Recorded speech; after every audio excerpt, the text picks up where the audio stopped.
Nung May 10, pinanood ko kung paano nag-defy ng gravity si Anthony Edwards para i-posterize si Kevon Looney. Oh my goodness! Anthony Edwards scrapes the sky and flushes it! Dapat nagwawala na ako sa hype, pero ang hirap ma-feel yung moment nung nakita ko yung mismong puso ng laro na nasa bench sa kabilang side ng court, nakabalot sa hoodie at nakatulala lang sa hangin. Yung the best of the best, bakbakan ng mga superstars, basketball na gumagawa ng legacy. Ganyan sana dapat ang NBA playoffs. Pero lately, there is concern for Stephen Curry. Steph Curry, officially a left hamstring strain, will not return to tonight's game. I'm told he is expected to miss at least a minimum of 1 week, so he's going to be out. ang playoffs dati ay stage para mag-showcase ng greatness. Ngayon parang naging survival of the fittest na lang, kung sino yung makaabot hanggang dulo. Pero yun ba talaga ang gusto natin? Mag-crown ng champion, hindi dahil sila yung nakaangat ng higit sa lahat, kundi dahil sila na lang yung natirang healthy at buhay sa loob ng court. Nakikita to ng liga, nakikita natin to. At kung nga magtutuloy-tuloy to, kung laging nawawala sa eksena ang mga star players pagka clutch time o pag pinaka-kailangan, baka mawala ng NBA yung mismong rason kung bakit ito naging iconic. Pero ewan ko ba, parang wala pa ring nagbabago. Bakit?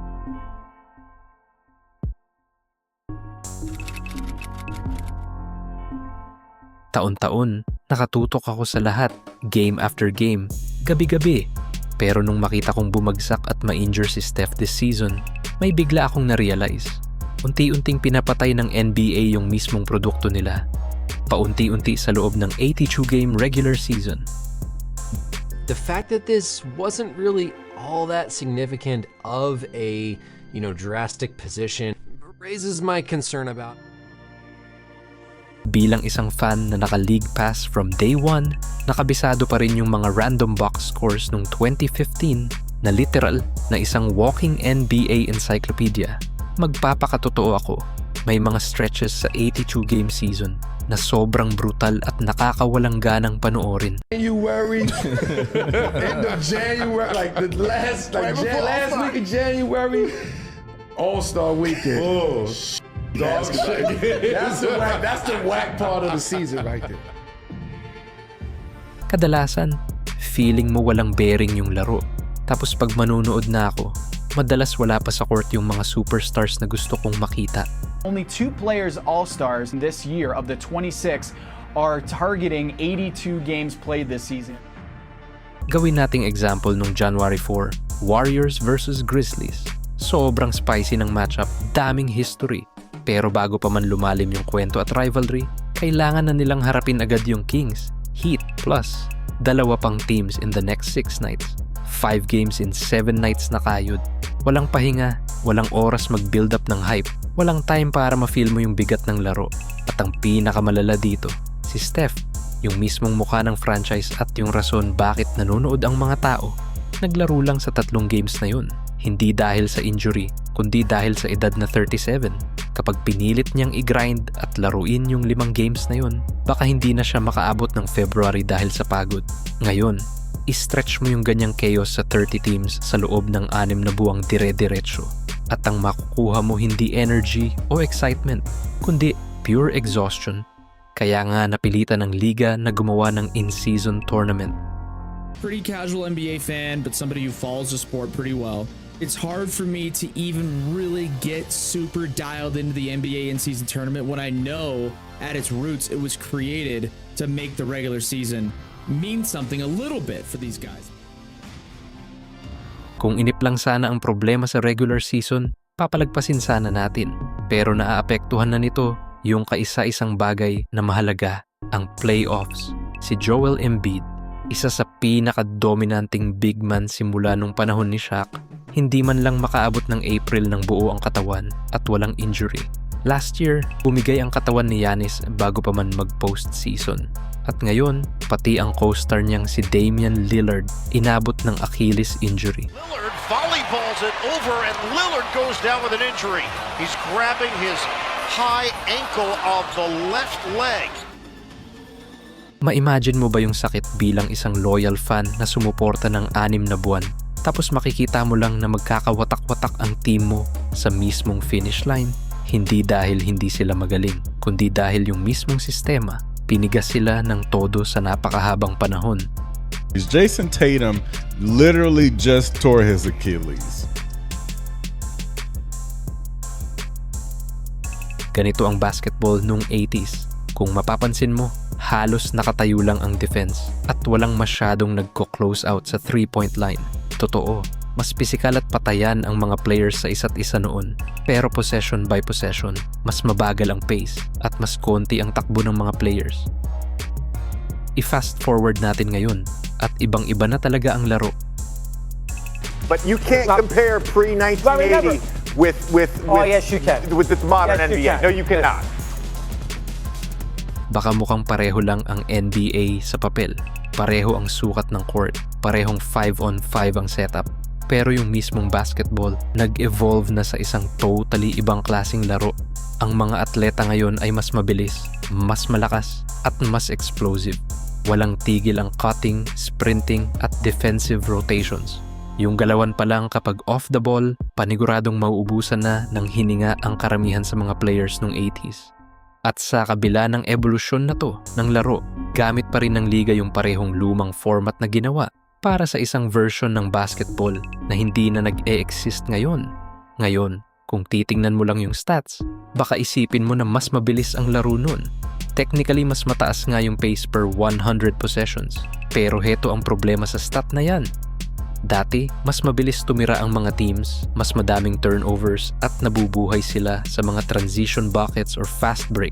Ngayon, baka mas mababa ang pace statistic pero mas grabe yung physical na demand. Bawat possession, calculated at lahat may ginagawa.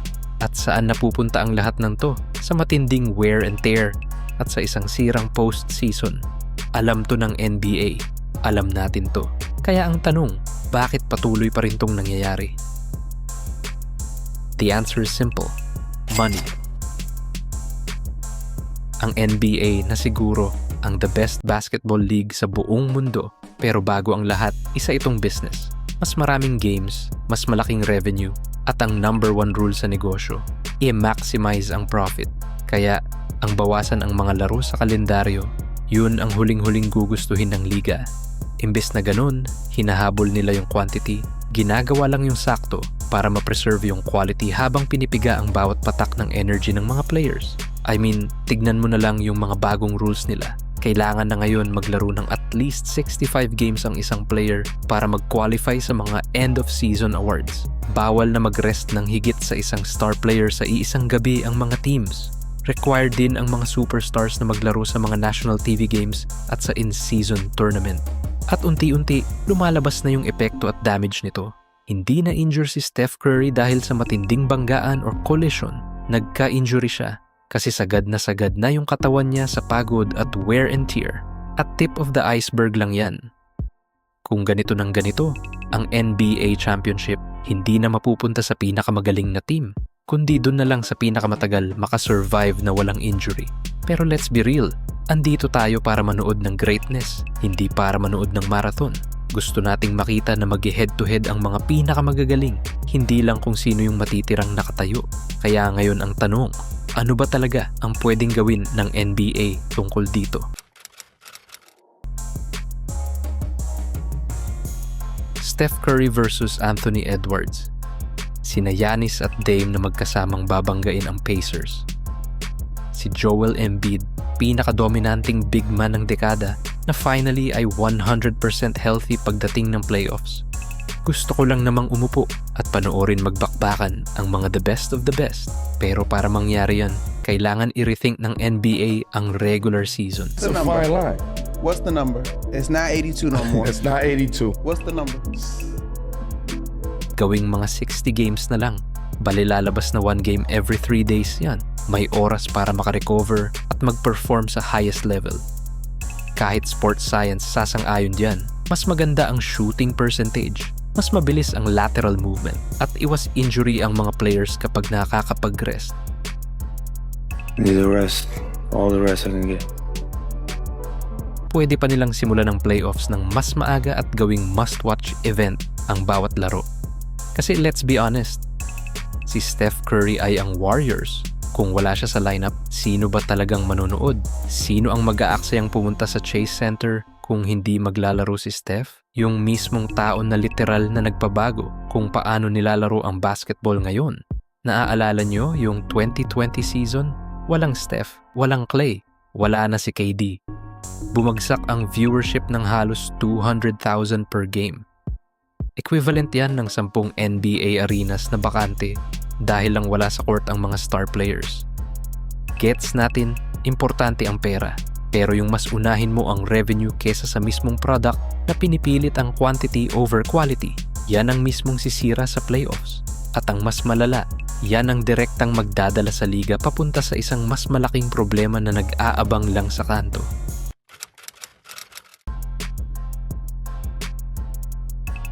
Lagi ko namang papanoorin ng NBA. Passion ko na to at hindi yan basta-basta mawawala. Pero lately, may napapansin na talaga ako. Sa evolution, hindi na nanalo ang pinakamalakas o pinakamabilis. Ang nananalo ay yung marunong mag-adapt.